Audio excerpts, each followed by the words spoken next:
All right, my friends, welcome back. How's everybody doing today? Listen, I don't normally like to do these types of readings, but I had in my mind sort of a compulsion to do a reading regarding love and relationships specifically, and I was kind of wrestling with that as I was getting my cards out. But this deck wound up having the lovers right there on the bottom. It popped out, so I do know that yeah, it's meant to be. And I'll tell you why I am reluctant to do these, my friends. Because if you're here at a tarot channel, if you're not just here because you're a tarot enthusiast, you're here because you're probably looking for something.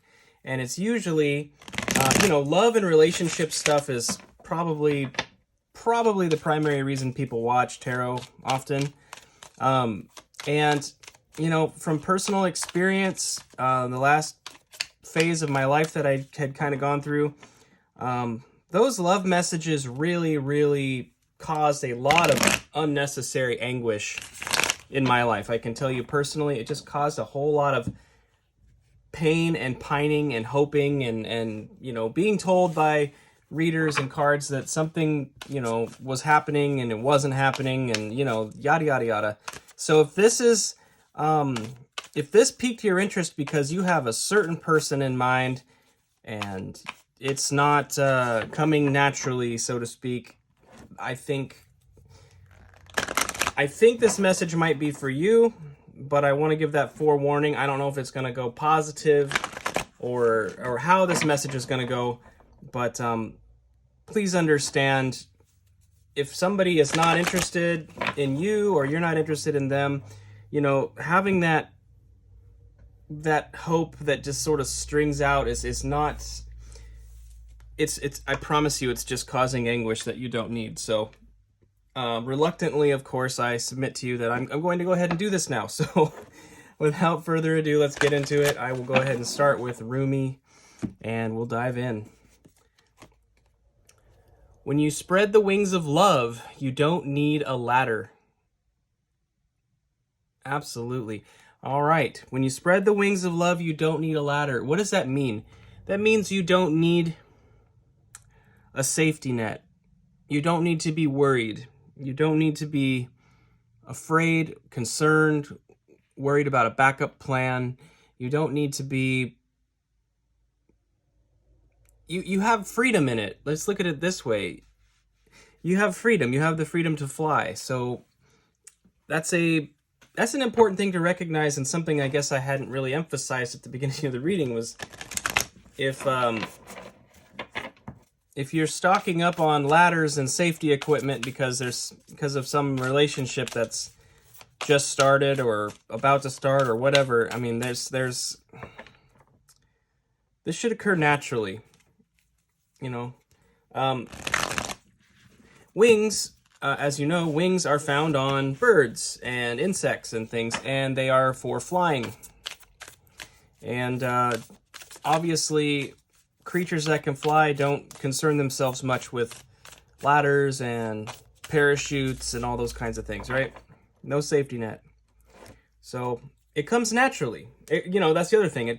The flight comes naturally, those creatures that have flight. So just bear that in mind. Sorry to poo-poo on your parade here, but this is just kind of how I feel I need to say. So let's get into the Moonology. Full moon in Scorpio. Breathe through the tension. Yes. Oh, but Matt, you don't understand. They're just mentally, they're going through a lot of things, and I have to be there to support them, and I have to hold space for them while they go through their things, and that's why the ladder's there. The ladder's there for them to not fall, and I'm holding the ladder, and it's my duty as a person. Okay. Deep breath. You're not meant to bear everyone's burdens perpetually. New moon in Virgo. Trust all will be well. Absolutely. When we hold space like that for people in that kind of way that I was describing, you're also setting up a condition where you are trying to ensure that your presence there is validated. You're actually kind of seeking validation when you do that. And it creates a toxic dynamic that's not, it's not good for either party.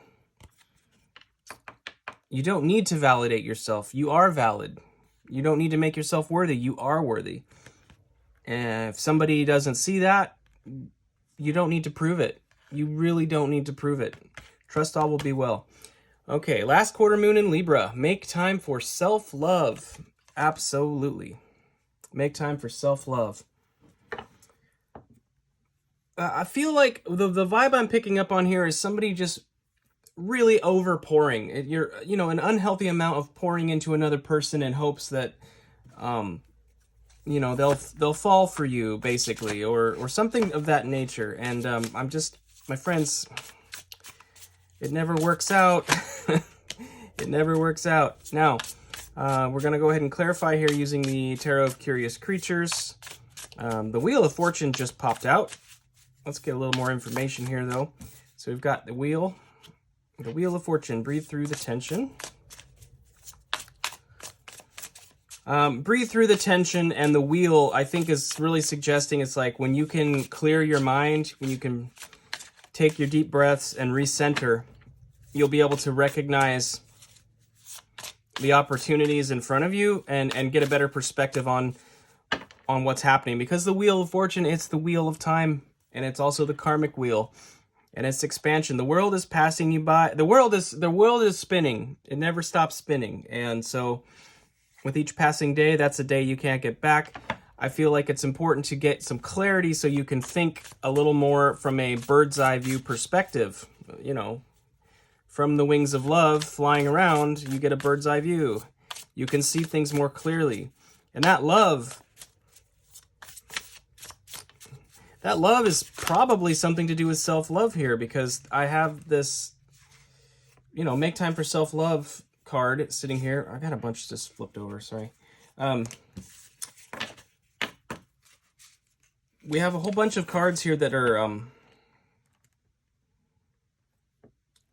I think, asking you to let go of something.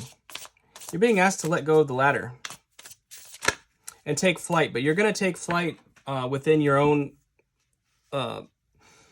acquisition of deeper self-love and appreciation for who you are. You don't need the validation of other people. You don't need to try to force the validation of other people. Let me make that clear. Appreciation for who you are from another person is going to come naturally if they appreciate you. You can't earn that. You can't earn that. I promise you can't earn that. Two of Wands, clarifying new moon in Virgo. This is something, there's something you're keeping your eye on from far off, and it's like, maybe what you think it is, it's like what you think it's going to be with this person, is something you're manifesting, but it may not come from that specific person. And I think that's kind of key. It's like you are manifesting love. You're manifesting a good, healthy, fulfilling love into your life. You've got the lock and key here and the doorway leading you out. So you're ready to go on this journey.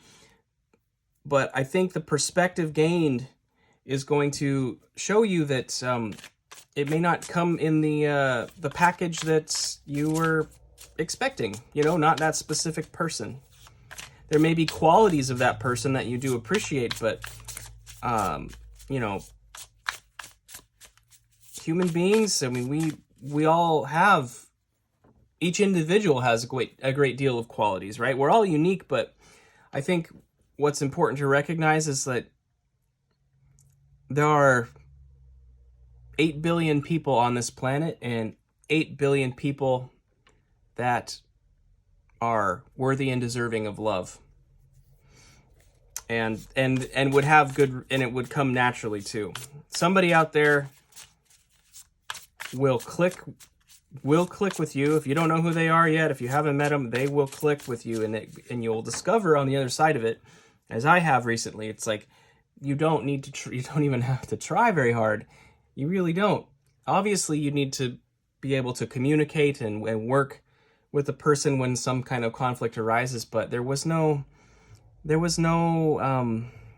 striving. There was no striving to, you know, win the love of the other person on either end. You know, it was a very, very natural thing, which I'm very grateful for. And I want that for everybody. I truly mean that. Make time for self-love. We have the Three of Swords. I mean, this is the heartache, right?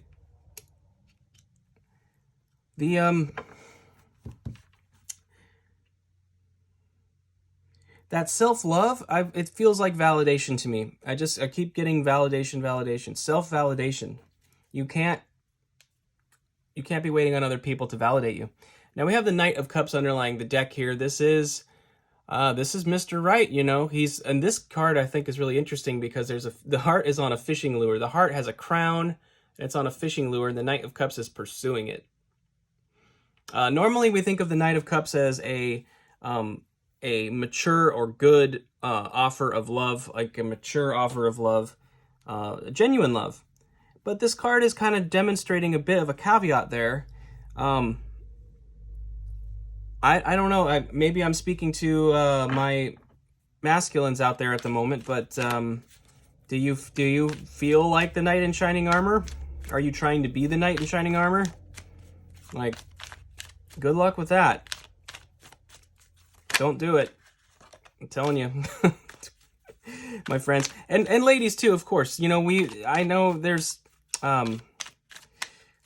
you know, sometimes the desire to fix somebody, you know, it's like, well, you know, they're kind of a wreck, but I love him, you know, that kind of thing. Well, you can't change people. You really can't. You can't change people. You can't earn their love. It's just not how it works. Sorry to say. And of course, I know I was very stereotypical with the genders and everything there. Forgive me, guys. It applies to everybody. So if the person you're interested in, if they have masculine traits or feminine traits or whatever, like that's obviously goes without saying that it applies to everyone. Everybody is worthy of love. Everybody is deserving of love, and nobody needs to validate that. Nobody needs to seek validation externally to prove that to somebody, to prove their worthiness. So I think there's a warning here about that. All right, we're going to go ahead and clarify with the writer here each of these tarot cards and get a little more information if we can. We've got the Nine of Pentacles here over the Wheel of Fortune. This is a card of self-investment. The self-love here, the Wheel of Fortune is an opportunity, potential opportunity for expansion and things. We have the Nine of Pentacles, which is really speaking to that energy. This is enjoying the fruits of your labor and appreciating the environment that you've cultivated, but strong energy of self-investment. All right, let's go ahead and clarify the Two of Wands. Yeah, it kind of has this vibe of like just pouring into somebody, just pouring, trying, and it just is not, it's not healthy for either party. All right, let's look at the Two of Wands here. And I know I probably sound sanctimonious. I'm really sorry. I do understand. If this is your story, I promise you I understand your pain in all of this. And you know, I was there. I was chasing somebody just recently, and it was, you know, for a long time. And it was this, I just don't want people to have to go through that. I don't want them to have to endure all of the anguish that I did that was completely avoidable and unnecessary.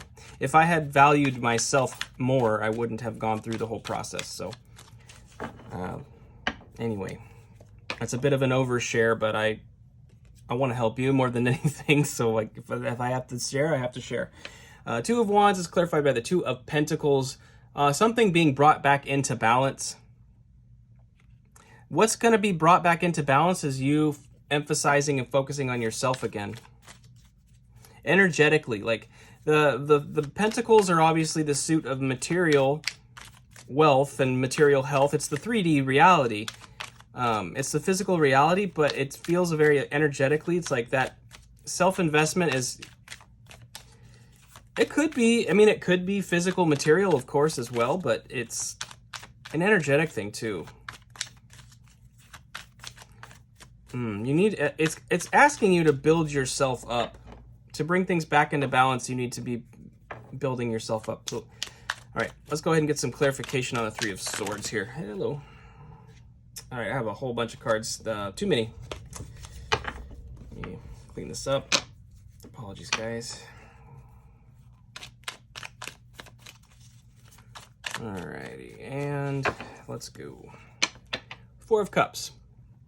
Three of Swords to the Four of Cups. This is exactly it. I mean, it's fixation on a certain set of emotional energy here, but that fourth cup is coming in behind you. It's just you have to be willing to look for it. If you're insisting on this cup, you know, or how do I put this?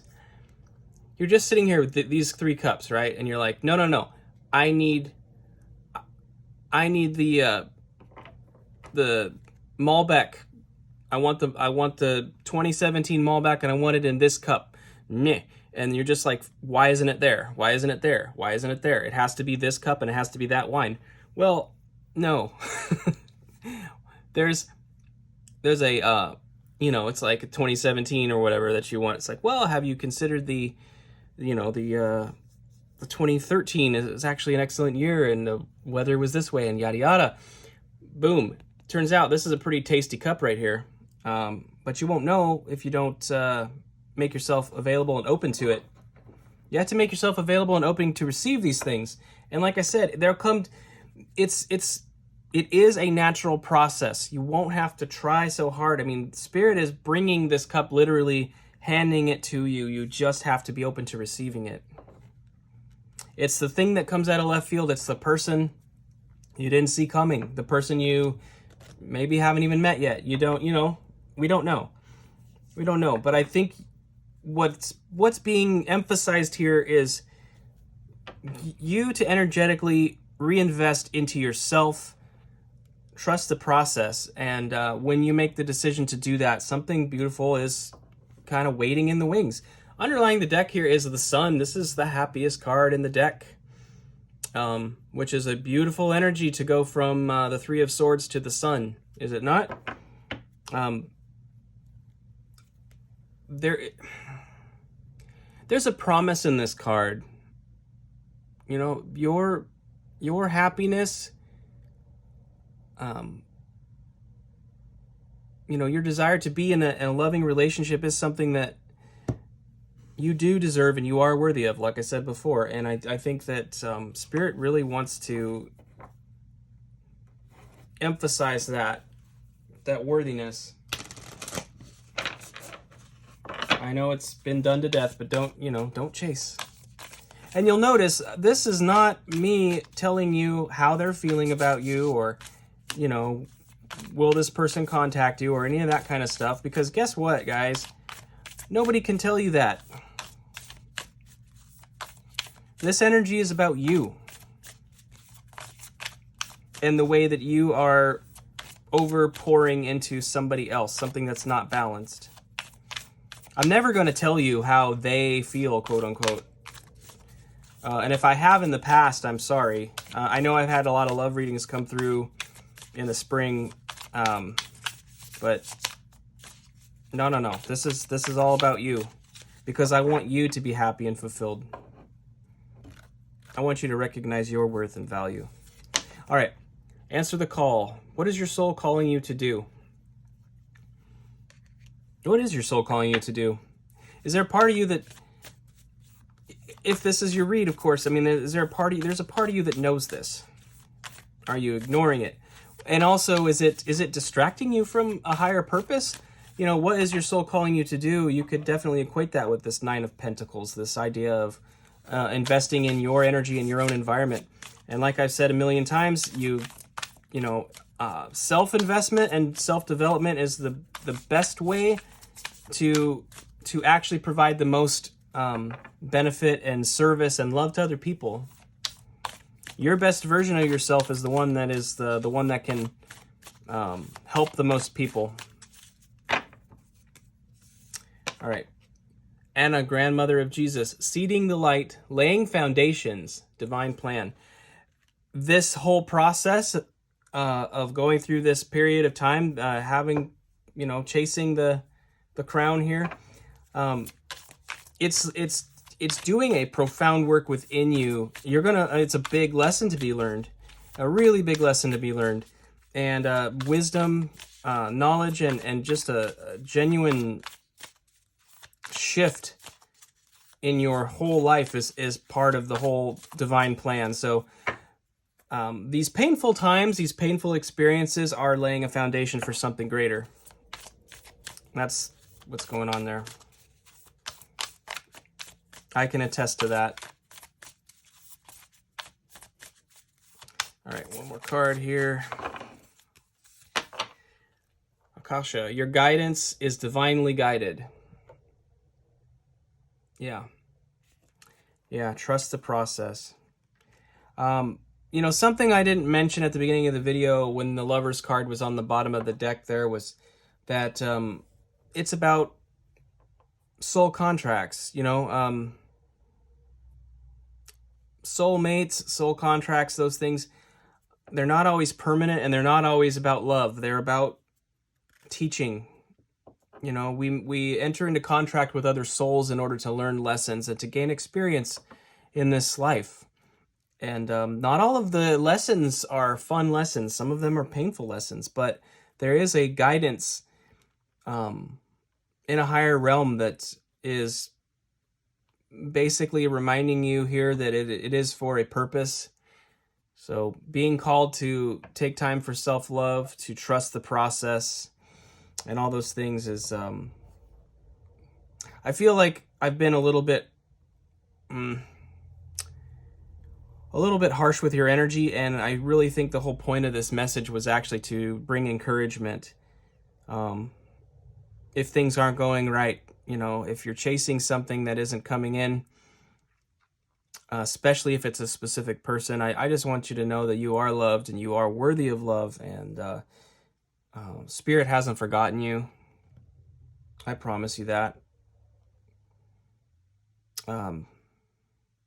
Yeah. All right, my friends. Well, yeah, I know that was a little rough. Love messages are supposed to be a lot more fun than that. But I'm not that kind of reader, so I'm sorry. That's just how it is sometimes. A little bit of tough love, I guess I could say.